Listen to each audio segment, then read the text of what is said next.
আমরা দাবি করছি এই দার্জিলিং, কালিম্পং, জলপাইগুড়ি, আলিপুরদুয়ারের যে দুর্যোগ, বিপর্যয়, তাকে জাতীয় বিপর্যয় হিসেবে ঘোষণা করতে হবে, দ্রুত করতে হবে।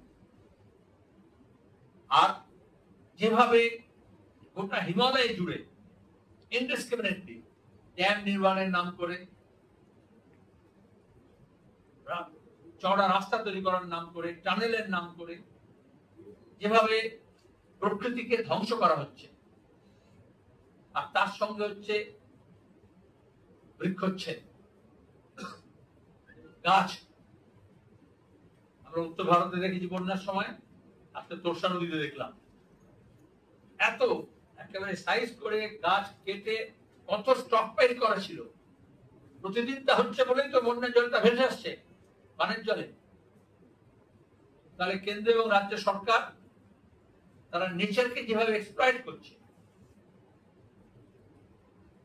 তিস্তাকে, নদীকে, তার গতিপথকে রুদ্ধ করেছে অসংখ্য বাঁধ নির্মাণ করে, প্রজেক্টের নাম করে। একদিকে তিস্তা প্রকল্পকে বাতিল করা হয়েছে, মোদী এবং মমতা সরকারের সেই কাজটা করেছেন।